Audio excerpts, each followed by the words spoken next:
बहुत दिन पर ମୁଁ ଆଜି ଗୋଟେ ଭିଡ଼ିଓ କରିବାକୁ ମନସ୍ଥ କଲି। ବିଭିନ୍ନ ଘାତ ପ୍ରତିଘାତ ସମସ୍ୟା ପରେ ମୁଁ ଆଜି ବୃହସ୍ପତିଙ୍କର ଚଳନ ଯେହେତୁ ମିଥୁନ ରାଶିରୁ ବାହାରି କର୍କଟ ରାଶିରେ ଅବସ୍ଥାନ କଲେ ଏବଂ ଗୁରୁ କର୍କଟ ରାଶିରେ ଉଚ୍ଚ ରହିଲେ, ତେଣୁକରି ଆଜି ମୁଁ ବହୁତ ଦିନ ପରେ ଗୋଟେ ଭିଡ଼ିଓ କଲି। ଆଉ ୟା ପୂର୍ବରୁ 2-3ଟା ଭିଡ଼ିଓ କରିଥିଲି, ସେଠାରେ ମୁହଁ ନଥିଲା। ମୁଁ ଡାଇରେକ୍ଟ ମୁହଁ ନଥିଲା ମାନେ ଫେସ୍ ଟୁ ଫେସ୍ ଭିଡ଼ିଓଟା କରିନଥିବାରୁ ଆପଣମାନେ ସମସ୍ତେ ବେଶୀ ପସନ୍ଦ କରିନଥିଲେ। ତେଣୁକରି ମୁଁ ତୁମମାନଙ୍କ ପାଇଁ ଭିଡ଼ିଓ କେମିତି ଭଲ ହେବ ସବୁବେଳେ ଚିନ୍ତା କରୁଛି ଆଉ ଚେଷ୍ଟା କରିବି ଯେ ଭଲ କିଛି ଉପାଦେୟ ସମସ୍ତଙ୍କ ଜୀବନରେ କିଛି ଉପକାରରେ ଆସିଲା ଭଳିଆ ତଥ୍ୟକୁ ନେଇକି ମୁଁ এই ଭିଡ଼ିଓଟାକୁ କରିବି। ମୁଁ এই ଯେଉଁ ଭିଡ଼ିଓ କରୁଛି ଏହା ସମାଜରେ ଏବଂ ବହି ସମାଜର ବହୁତ ଗୁଡ଼ାଏ ଘଟଣାରୁ ମୁଁ ଶିଖିଛି ଏବଂ ଶିଖୁଛି। ଜୀବନ ଏକ ନିରବଚ୍ଛିନ୍ନ ପ୍ରୟାସ ଶିକ୍ଷଣ ପ୍ରକ୍ରିୟାର, ଯେହେତୁ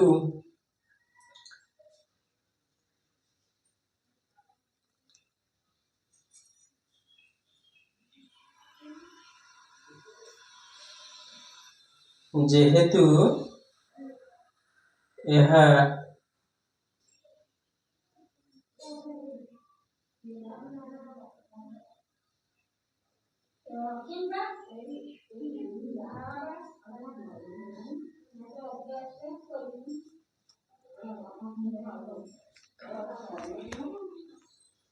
ଗୋଟେ କଥା ଅଛି, জীবে দ্বিতীয়ে ধনধান্য ভোগঃ সূতার্থ লাভ নব পঞ্চকেষু যামিত্র সংস্থে বিপুলাং চ লক্ষ্মী একাদশে সর্বং শুভং দদাতি। জীবে মানে বৃহস্পতি, গুরুদেব বৃহস্পতি, দেবগুরু বৃহস্পতি। জীবে ଦ୍ୱିତୀୟକୁ ଗୋଚରରେ ଯାଆନ୍ତୁ କିମ୍ବା କାହାର ଜାତକରେ ଯଦି ବୃହସ୍ପତି, ଦେବଗୁରୁ ବୃହସ୍ପତି ଦ୍ୱିତୀୟ ଘରେ ରହିଥାନ୍ତୁ, ତାହେଲେ ସେଟା କ'ଣ ହେବ? ଧନ ଧାନ୍ୟ ଭୋଗ।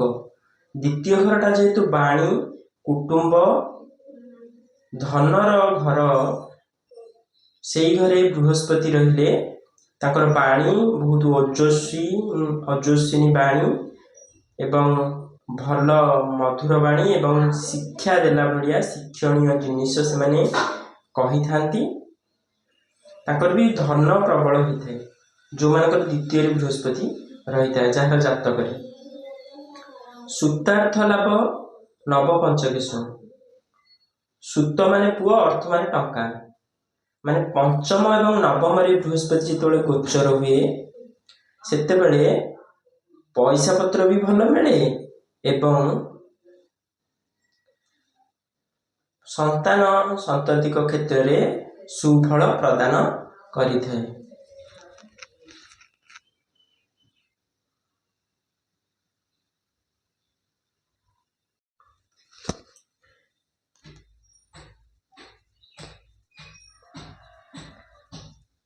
ପଞ୍ଚମ ଭାବ ହେଉଛି, ଜାତକର ପଞ୍ଚମ ଭାବ ହେଉଛି ଉଚ୍ଚ ଶିକ୍ଷାର ଭାବ ଏବଂ ସନ୍ତାନ ସନ୍ତତିଙ୍କର ଭାବ ଏବଂ ଗୁରୁଦେବ ବିଦ୍ୟାର ଭାବ। ଯାହାର ପଞ୍ଚମ ଗୃହର ମାଲିକ ଯଦି ଠିକରେ ଅଛି, ଉଚ୍ଚରେ ଅଛି, ସ୍ୱରାଶିରେ ଅଛି, ତାହେଲେ ସେମାନଙ୍କର ଭଲ ପାଠ ହୋଇଥାଏ। ଉଚ୍ଚ ଶିକ୍ଷାରେ ସେମାନେ ପାରଦର୍ଶିତା ହାସଲ କରିଥାନ୍ତି ଏବଂ ତାଙ୍କର ଛୁଆ ପିଲା ସନ୍ତାନ ସନ୍ତତି ଭଲ ହେଇଥାନ୍ତି, ବାପା ମାଙ୍କର ଆଜ୍ଞାକାରୀ ସନ୍ତାନ ହେଇଥାନ୍ତି ହେଲା। ନବମ ଭାବ ହେଉଛି ଭାଗ୍ୟର ଭାବ ବା ଉଚ୍ଚ ଶିକ୍ଷାର ଭାବ, ପିତାଙ୍କର ଭାବ ଏବଂ ଭାଗ୍ୟ, ପିତା, ଗୁରୁ, ବଡ଼ ଲୋକମାନଙ୍କର ଆଶୀର୍ବାଦର ଭାବ। ନବମ ଘରେ ଯଦି ବୃହସ୍ପତି ରହିଥାନ୍ତି ତାହେଲେ କ'ଣ ହୁଅନ୍ତି? ସେ ଭାଗ୍ୟଶାଳୀ ହେଇଥାଏ। ଭାଗ୍ୟ ଯାହାର ଭଲ ହେଇଥାଏ ସେମାନେ କ'ଣ ହୁଅନ୍ତି ନା ଅଳ୍ପ ପରିଶ୍ରମରେ ଅଧିକ ଫଳ ପାଇଥାନ୍ତି। ତୁମେମାନେ ଲକ୍ଷ୍ୟ କରିଥିବ ସଂସାରରେ ମାନେ ଏମିତି ଲୋକ ଅଛନ୍ତି ଯେଉଁମାନେ ବହୁତ ପରିଶ୍ରମ କରନ୍ତି କିନ୍ତୁ କମ୍ ଫଳ ପାଆନ୍ତି। କିଛି ଲୋକ ଅଛନ୍ତି ଅଳ୍ପ ପରିଶ୍ରମରେ ବହୁତ ଫଳ ପାଇଥାନ୍ତି। ସେଟା ନବମ ଘରୁ ମାନେ ସେଟା ଦେଖାଯାଇଥାଏ। ଆଉ ବୃହସ୍ପତି ଯେଉଁ ଜାଗାରେ ରହିଥାନ୍ତି ସେଇ ଜାଗାଟାକୁ କ'ଣ ଏକ୍ସପାଣ୍ଡ କରିଥାନ୍ତି ବା ବଢ଼େଇଥାନ୍ତି। ଏବଂ ଯେଉଁ ବୃହସ୍ପତିଙ୍କର ଯେଉଁ 3ଟା ଦୃଷ୍ଟି ଅଛି, ପଞ୍ଚମ ଦୃଷ୍ଟି, ସପ୍ତମ ଦୃଷ୍ଟି, ନବମ ଦୃଷ୍ଟି, ସବୁ ଦୃଷ୍ଟିରେ କ'ଣ ହୁଏ ନା ତାଙ୍କ ଦୃଷ୍ଟିଟା ଅମୃତମୟ ହେଇଥାଏ। ଅମୃତ ଦୃଷ୍ଟି, ଗୁରୁଙ୍କର ଦୃଷ୍ଟି ଅମୃତ ଦୃଷ୍ଟି ହୋଇଥିବାରୁ ତାଙ୍କର ଦୃଷ୍ଟି ଯେଉଁ ଘରକୁ ପଡ଼େ, ଯେଉଁ ଭାବକୁ ପଡ଼େ ଏବଂ ଯେଉଁ ଗ୍ରହ ଉପରେ ପଡ଼େ ସିଏ ଅମୃତ ହୋଇଯାଏ। ଯଦି ବୃହସ୍ପତିଙ୍କର ଦୃଷ୍ଟି ମାନେ ମାଲେଫିକ୍ ପ୍ଲାନେଟ୍ ଯେମିତି ରାହୁ, କେତୁ, ଶନି ଏବଂ ଯଦି ଚନ୍ଦ୍ର ବି ହେଉନା କାହିଁକି ଯଦି ତାଙ୍କ ଉପରେ ବୃହସ୍ପତିଙ୍କର ଦୃଷ୍ଟି ପଡ଼େ ତାହେଲେ କ'ଣ ହୁଏ? ସେମାନେ ଅମୃତ ହେଇଯାଆନ୍ତି, ସେମାନେ ଭଲ ଫଳ ଦେଇଥାନ୍ତି। ବୁଝିଲ? ତାପରେ ହେଲା ଜାମିତ୍ର ସଂସ୍ତେ ବିପ୍ଳାଞ୍ଚ ଲକ୍ଷ୍ମୀ। ସପ୍ତମ ଘରେ ଯଦି ରହିଲେ ବୃହସ୍ପତି ତାହେଲେ ବିପ୍ଳାଞ୍ଚ ଲକ୍ଷ୍ମୀ, ଲକ୍ଷ୍ମୀ ମାନେ ଆସିଥାନ୍ତି ବା ଧନଧାନ୍ୟ ଆସିଥାଏ। ବୁଝିଲ? ତାପରେ ଏକାଦଶ ସର୍ବଂ ଶୁଭଂ ଦଦାତି। ଏକାଦଶ ବୃହସ୍ପତି ଯଦି ହେଇଥିବ ଯାହାର, ତାହାର କ'ଣ ହବ ନା ସବୁ କାମରେ ସଫଳତା ବା ଶୁଭାଶୁଭ ମିଳେ। ଏଇଟା ହେଲା ବୃହସ୍ପତିଙ୍କର ଗୋଚର ଫଳ। ଯାହାର ଗୋଚର ଫଳ କହିଲେ ତୁମେ କ'ଣ ବୁଝ ନା ଗୋଚର ଫଳ କହିଲେ ଆମେ ବୁଝୁ ମାନେ ସାରା ବିଶ୍ୱରେ ଯେଉଁ 12ଟା ରାଶି ଅଛି ସବୁ ଲୋକଙ୍କ ଉପରେ ତାର ପ୍ରଭାବଟା କ'ଣ ପଡ଼ିବ ହେଲା ଗୋଚର ଫଳ। କିନ୍ତୁ ବ୍ୟକ୍ତିଗତ କ'ଣ? ବ୍ୟକ୍ତିଗତ ହେଉଛି ଦଶା, ମହାଦଶା, ଅନ୍ତର୍ଦଶା। କାହା ମାନେ ଏବେ ଧର ମୁଁ କହିବି କନ୍ୟା ରାଶିରେ ଏକାଦଶ ବୃହସ୍ପତି, ସବୁ କନ୍ୟା ରାଶିରେ ଏକାଦଶ ବୃହସ୍ପତି ସମସ୍ତଙ୍କୁ ସର୍ବଂ ଶୁଭଂ ଦଦାତି ହେବା କଥା ବା ମିଳିବା କଥା। କିନ୍ତୁ କିଛି କନ୍ୟା ରାଶିଙ୍କୁ ଭଲ ମିଳିଲା ବେଳେ କିଛି କନ୍ୟା ରାଶିଙ୍କୁ କମ୍ ଭଲ ମିଳିଥାଏ। କାହିଁକି?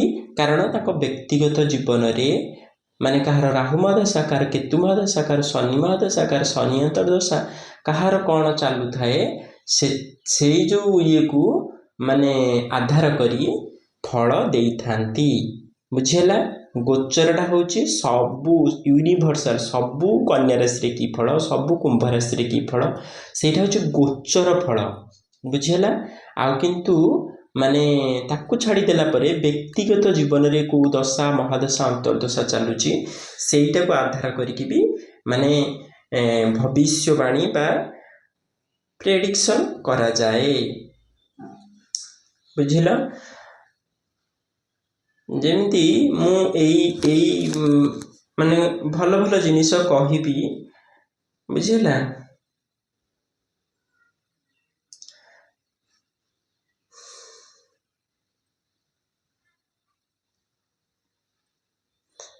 ଭାଗ୍ୟଂ ଫଲତି ସର୍ବତ୍ର ନ ଚ ବିଦ୍ୟା ନ ଚ ବୁଦ୍ଧି ନ ଚ ପୌରୁଷ।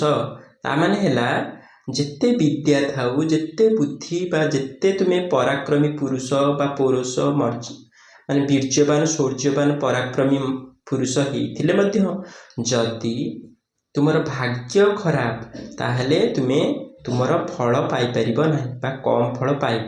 ପରିଶ୍ରମ ତ ଅଧିକ ହେବ କିନ୍ତୁ ଫଳ କମ୍ ପାଇବ। ଯାହାର ଭାଗ୍ୟ ବହୁତ ଭଲ, ଭାଗ୍ୟାଧିପତି ନବମ ଘରର ଅଧିପତି ଯେଉଁଠି ଯଦି ଭଲ ଘରେ ଅଛି, ମିତ୍ର ଗୃହୀ ଅଛି, ସ୍ୱକ୍ଷେତ୍ରରେ ଅଛି କିମ୍ବା ସ୍ୱକ୍ଷେତ୍ର ମିତ୍ର ଗୃହୀ କିମ୍ବା ଉଚ୍ଚରେ ଅଛି ତାହେଲେ କ'ଣ ହେବ? ଭଲ ଫଳ ଦେବ। ନବମ ଭାବଟାକୁ କୁହାଯାଏ ଭାଗ୍ୟ। ମାନେ ଆମେ ଯେଉଁ ତ୍ରିକୋଣ ଧର୍ମ ତ୍ରିକୋଣ 1 5 9 ଯେଉଁ ଅଛି ସେଟାକୁ ତ୍ରିକୋଣ କୁହାଯାଏ। ସେଟା ହେଉଛି ତ୍ରିକୋଣ ବା ଲକ୍ଷ୍ମୀଙ୍କ ସ୍ଥାନ। ସେଠାରୁ ତୁମର ଧର୍ମ, ତୁମେ କେତେ ଧାର୍ମିକ, କେତେ ପରିବେଶ ପାଇଁ ସମାଜ ପାଇଁ ତୁମେ କେତେ ଚିନ୍ତା କରୁଛ, କେତେ ହିତ ମନାସୁଛ, ସେଇଟା ହେଉଛି 1 5 9ରୁ ଜଣାପଡ଼ିଥାଏ। ଏବଂ ମାନେ ଯେଉଁ 1 4 7 10 ଏଇଟା ହେଉଛି କେନ୍ଦ୍ର ଭାବ, ଜାତକର କେନ୍ଦ୍ର ଭାବ। କେନ୍ଦ୍ର ଭାବରୁ ମାନେ କ'ଣ କହିଲ? ଦଶମ ଘର ହେଲା କର୍ମର ଘର। ଦେଖିଥିବ ମାନେ କର୍ମାଧିପତି ବା କର୍ମ ଘରେ ଯଦି ଭଲ ପ୍ଲାନେଟ୍ ଅଛନ୍ତି ବା ଭଲ ଗ୍ରହ ଅଛନ୍ତି ତାହେଲେ କ'ଣ ହେବ? ତୁମକୁ ଠିକ୍ ସମୟରେ ଠିକ୍ କାମ ମିଳିଯିବ। ଦେଖିଥିବ କିଛି ଲୋକ ଅଛନ୍ତି, ଧର ଜଣେ ଜଣେ ଲୋକ କାମ କରିବାକୁ ଭଲ ପାଆନ୍ତି କିନ୍ତୁ ତାଙ୍କୁ ଉପଯୁକ୍ତ କାମ ମିଳୁନି। ସିଏ ଯେଉଁଥିପାଇଁ ଉଦ୍ଦିଷ୍ଟ ବା ସିଏ ଯେଉଁଥିପାଇଁ ମାନେ ପ୍ରିପେୟାର ହେଇଛନ୍ତି ତାଙ୍କୁ ସେ ପ୍ଲାଟଫର୍ମଟା ମିଳୁନି। କାହିଁକି? ତାଙ୍କ କର୍ମଘରର ଅଧିପତି ମାନେ ଖରାପରେ ଯଦି ଥିବ। ଧର କର୍ମର ଘର ହେଉଛି ଦଶମ ଘରର ଅଧିପତି ଯଦି 6 8 12 ରହିଲେ, ନିଚା ରହିଲେ କିମ୍ବା କୁଦୃଷ୍ଟିରେ ରହିଲେ, ଅନ୍ୟ ଖରାପ ଗ୍ରହଙ୍କର ବା ଯେଉଁ ରାହୁ କେତୁ ମଙ୍ଗଳ କାହାର ଦୃଷ୍ଟିରେ ରହିଲେ, ଖରାପ ଦୃଷ୍ଟିରେ, ତାହେଲେ ସେମାନଙ୍କୁ ଭଲ କର୍ମ ମିଳେ ନାହିଁ। ବୁଝିହେଲା?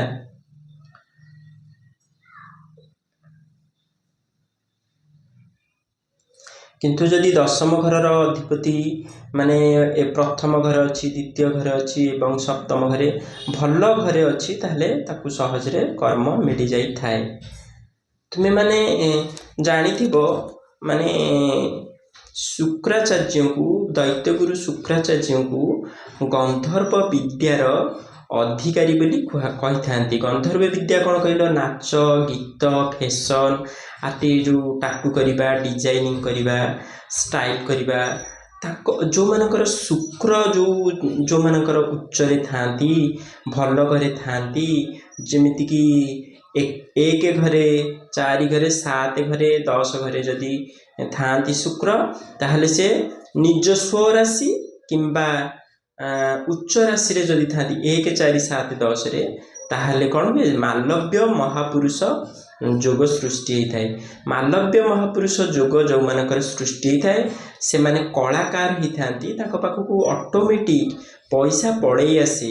ତୁମେ ସମାଜରେ ଦେଖିବ କିଛି ଲୋକ ଅଛନ୍ତି ମାନେ ସ୍ୱଳ୍ପ ପରିଶ୍ରମରେ, ଅନାୟାସରେ ସେମାନେ ଟଙ୍କା ରୋଜଗାର କରିଥାନ୍ତି। ସେମାନେ ବହୁତ ମାନେ ତାଙ୍କ ଆଖି ବହୁତ ଆକର୍ଷଣୀୟ ହେଇଥାଏ।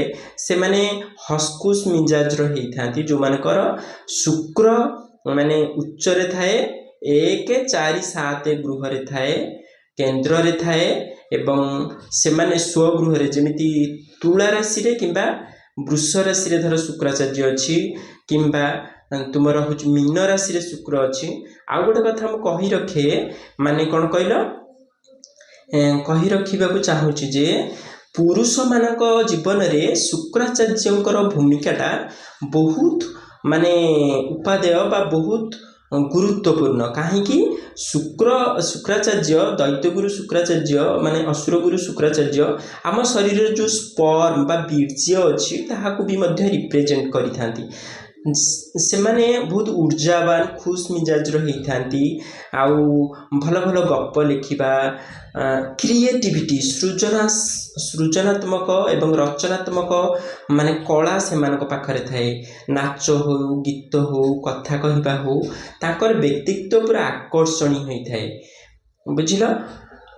ସେମାନଙ୍କର ମାଲବ୍ୟ ମହାପୁରୁଷ ଯୋଗ ଯେଉଁମାନଙ୍କର ଥାଏ। ମୁଁ ତ ଆଜି ବୃହସ୍ପତିଙ୍କର କଥା କହିଲି। ବୃହସ୍ପତି ହେଉଛନ୍ତି କ'ଣ? ସବୁଠାରୁ ବଡ଼ ପ୍ଲାନେଟ୍, ବିଗ୍ ପ୍ଲାନେଟ୍। ସିଏ କ'ଣ କରନ୍ତି? ବୁଦ୍ଧି, ଜ୍ଞାନ, ହେଉଛି ପ୍ରଜ୍ଞା ପ୍ରଦାନ କରନ୍ତି, ଆଶୀର୍ବାଦ ପ୍ରଦାନ କରନ୍ତି। ଯେଉଁ ଲୋକ ଗୁରୁଦେବଙ୍କର ଆଶୀର୍ବାଦରେ ବଢ଼ିଥାଏ, ବାପା ମା ଗୁରୁଜନ ମାନଙ୍କର ଆଶୀର୍ବାଦରେ ବଢ଼ିଥାଏ, ସେଇ ଲୋକ ଜୀବନରେ କେବେ ହାର ମାନେନି। ଯେତେ ଝଡ଼ଝଞ୍ଜା ବିପଦ ବାଧାବିଘ୍ନ ଆସିଲେ ମଧ୍ୟ ସେ ଆଗକୁ ଯାଇଥାଏ। ଯେଉଁମାନେ ଅଭିଶପ୍ତ ଜୀବନ ଯେଉଁମାନେ ବହୁତ ଅଭିଶାପ ପାଇଥାନ୍ତି ସେମାନେ ଜୀବନରେ ବଡ଼ ମଣିଷ ହେଇପାରନ୍ତି ନାହିଁ। ଯେତେ ଉପରକୁ ବଡ଼ ଦେଖାହେଲେ ମଧ୍ୟ ଭିତରେ ସେମାନଙ୍କୁ ଖାଇଯାଏ, ତାଙ୍କର ଭିତରଟା ଯେମିତି କାଠରେ ଘୁଣ ଖାଇଲା ଭଳି ତାଙ୍କ ଖାଇଯାଇଥାଏ ତାଙ୍କ ମନ ବ୍ୟକ୍ତିତ୍ୱ। ସେମାନେ ଆତ୍ମଗ୍ଳାନି ଆତ୍ମଶ୍ଳାଘା ନିଜକୁ ମାନେ ଦୁଃଖୀ ସବୁବେଳେ ରଖିଥାନ୍ତି। କିନ୍ତୁ ଯଦି ନୈସର୍ଗିକ ଶୁଭଗ୍ରହ ଯେମିତି ଶୁକ୍ରାଚାର୍ଯ୍ୟ ହୁଅନ୍ତୁ, ଚନ୍ଦ୍ର ବୁଧ ବୃହସ୍ପତି ହୁଅନ୍ତୁ, ଯଦି ଏମାନଙ୍କୁ ନୈସର୍ଗିକ ଶୁଭଗ୍ରହ କୁହାଯାଏ, ସେମାନେ ଯଦି ଜାତକରେ ଭଲ ଜାଗାରେ ଅଛନ୍ତି ତାହେଲେ ସେମାନେ କ'ଣ କରିବେ, ସୁପ୍ରସିଦ୍ଧି ଖ୍ୟାତି ଯଶ ଅର୍ଜନ କରିବାରେ ବହୁତ ସାହାଯ୍ୟ କରିଥାନ୍ତି। ଦେଖିଥିବ ମାନେ ତୁମେ ଜାଣିଥିବ ମୋର ବିଗତ 7 ବର୍ଷ ହେଲା 2020ରୁ ମୋର 7.5 ଚାଲିଲାଣି। 7.5 ଫେଜ୍ ଜୀବନରେ ସମସ୍ତଙ୍କର କେବେ ନା କେବେ ଆସିବ। 7.5ରେ କ'ଣ ହୁଏ, ଜୀବନରେ ବହୁତ ଗୁଡ଼ାଏ ହର୍ଡଲ୍ସ ଅବଷ୍ଟାକଲ୍ସ ପ୍ରୋବ୍ଲେମ୍ସ ଅଟୋମେଟିକାଲି ଆସିଥାଏ। ତୁମେ ତାକୁ ଫେସ୍ କରିକି ଗୋଟେ ଟ୍ରାନ୍ସଫର୍ମେସନ୍ ମାନେ ଲାଇଫଟାକୁ କେମିତି ତୁମେ ଦେଖୁଛ, ଦୃଷ୍ଟିକୋଣ ତୁମର ବଦଳିଯାଏ। ତୁମେ ସମାଜକୁ ବୁଝିପାର, କିଏ ଆପଣାର କିଏ ପର ସେଟାକୁ ତୁମେ ଜାଣିପାରିବ।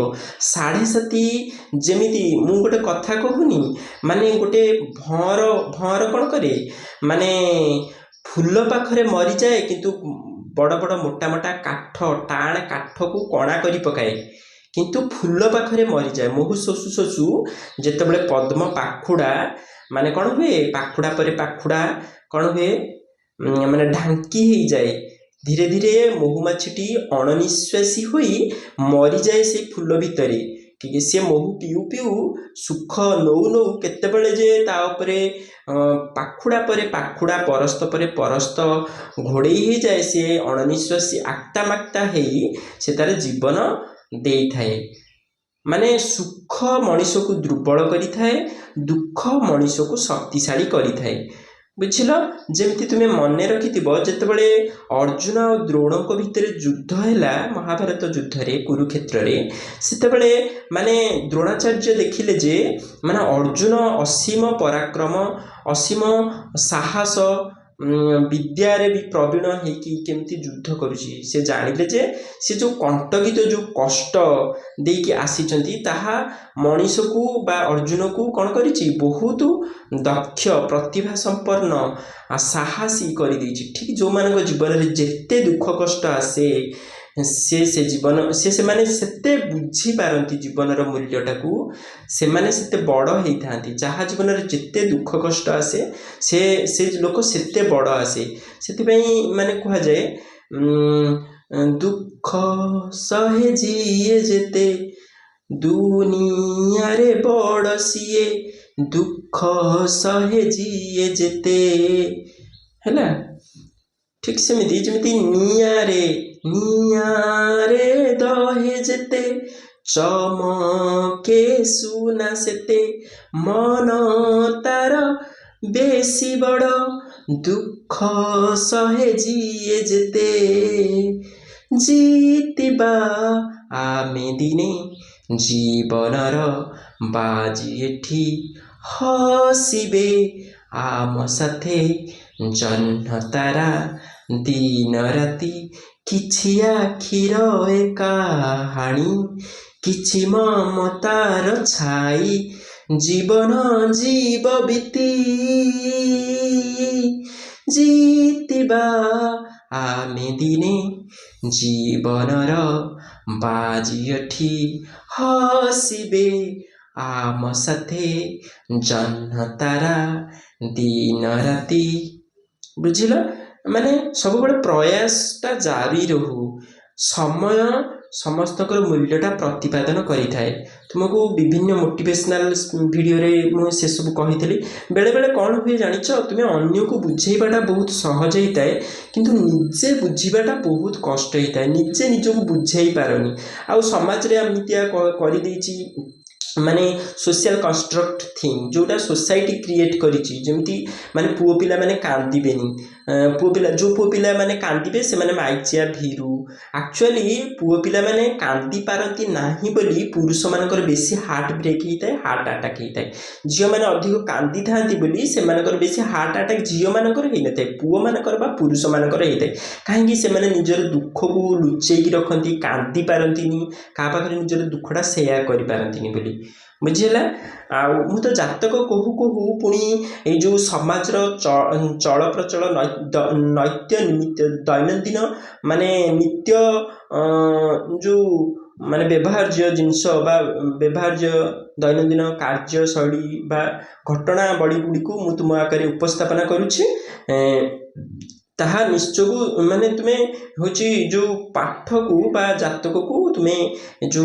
कनेक्ट करि परिबो निज जीवन सहित जेतेबेले माने कोन कहलो खराब समय जणे कि आसे नहीं गोटे कथा कह जाए इंग्लिश रे मिसफॉर्चून नेवर कम्स एलोन जेतेबेले खराब समय आसे सेतेबेले बहुत गुड़ाए ता बंधु बांधव अशांति दुख हताश सबू धरिकी आसथाए माने हतभाग्य जो जिनिसटा मिसफॉर्चून नेवर कम्स एलोन सेमती भल जिनिस जितेबाला आसे से ऐश्वर्य जश ख्याति माने सबू नहीं आसी थाए तुम्हें माने जानी पार ऑटोमेटिक किंतु ये जो बृहस्पति चलनटा समस्त पॉजिटिव रहिबो सारा विश्व पई रहिबो तुम्हें तो विश्व रे देखुथुब माने कोन कहलो केते युद्ध केते हिंसा झगड़ा झंटी ए सब ग्रह मानकर मनीष मानक ऊपर पडुची प्रभाव निश्चित माने जो माने वैज्ञानिक बा हेतुवादी वैज्ञानिक तो नहीं जो माने हेतुवादी जो माने ए जो विश्वास करंतिनी माने सेथिपाई भी ग्रह दायी सेमानकर धर लग्न रे राहु लग्न रे केतु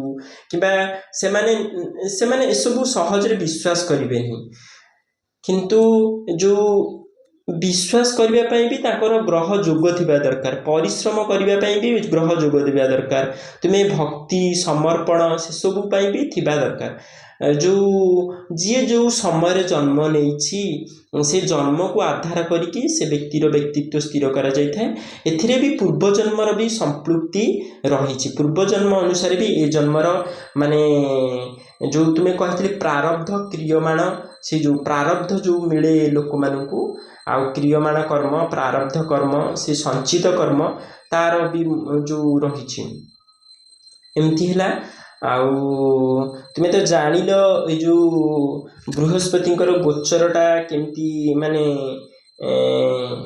है आउ हूँ एकादश सर्वशुभं दादा आउ थे कहूँ जीवे द्वितीय धनधान्य भोग सुतार्थ लाभ नवपंचकेशु जा मित्र संस्थे विप्लांच लक्ष्मी एकादश सर्वं शुभं ददाति माने द्वितीय पंचम सप्तम नवम एकादश द्वितीय पंचम सप्तम नवम एकादश एथिरे जदि गोचर हुए बृहस्पति बहुत भल फल दे था एवं जहाँ जातक भी माने जन्म कुंडली रे बा लग्न कुंडली रे जहाँ पंचम द्वितीय पंचम सप्तम नवम एकादश रे थाए ताहा भी माने से व्यक्ति को माने बहुत भल मनीष सुचरित्रवान मनीष करिबारे साहाय्य करि थाए बुझिला आउ माने मु भी शुक्राचार्य से कथाटा कहली जमी जो माने फिल्म लाइन एंटरटेनमेंट इंडस्ट्री रे अच्छी से गंधर्व कलाकार जोगटा अच्छी कलाकार जोग कौन माने चंद्र शुक्रधर मिसिकी रोचंती बुधकर भी रोची बृहस्पति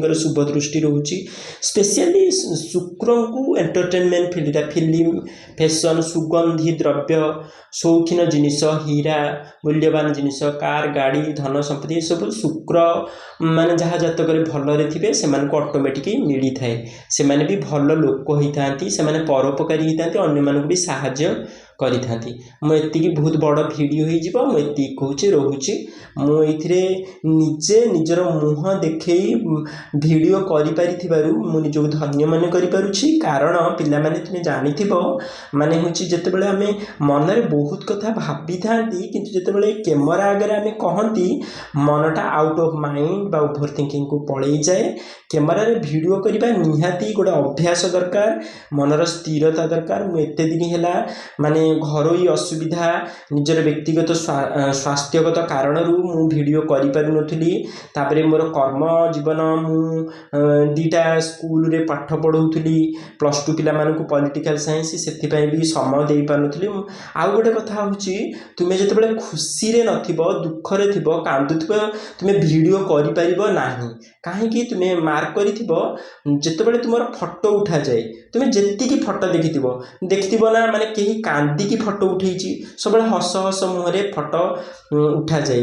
ବା ଯେତେବେଳେ କାନ୍ଦିବାଟା ଦେଖାଉଛି ଭିଡ଼ିଓରେ, ଯେତେବେଳେ ଜଣଙ୍କର ଅତ୍ୟଧିକ ଦୁଃଖ ହେଇଯାଉଛି, ସେ ଯେତେବେଳେ କାନ୍ଦିକି ଭିଡ଼ିଓ କରୁଛି ବା ସୋସାଇଟିକୁ ମେସେଜ ଦେଉଛି ତାର ଦୁଃଖଟା ଜଣାଇବା ପାଇଁ। କିନ୍ତୁ ପ୍ରାୟତଃ ସମସ୍ତେ ଫଟୋ ଉଠାଇଲା ବେଳେ, ଭିଡ଼ିଓ କଲାବେଳେ ଖୁସିଟାକୁ ସମସ୍ତେ ଜାହିର କରନ୍ତି, ଦେଖାନ୍ତି। ଦୁଃଖକୁ ସମସ୍ତେ ଲୁଚାନ୍ତି ଏବଂ ଜଣାନ୍ତି ନାହିଁ। ଏଇଥିପାଇଁ ଜଣାନ୍ତି ନାହିଁ, ତାଙ୍କ ଦୁଃଖକୁ ଦେଖି କିଏ ଯଦି ଫାଇଦା ଉଠେଇବ, କିଏ ତାକୁ ଆହୁରି ମାନେ ଅଟହାସ୍ୟ କରିବ, ଉପେକ୍ଷା କରିବ, କଟାକ୍ଷ କରିବ, ସେଥିପାଇଁ ଦୁଃଖଟାକୁ ମନ ଭିତରେ ରଖିକି ଆଗକୁ ବଢ଼ନ୍ତି ଏବଂ ଉପରେ ମୁହଁରେ ହସ ଖୁସିଟାକୁ ଜଣାନ୍ତି। ହଉ, ଠିକ୍ ଅଛି, ନମସ୍କାର।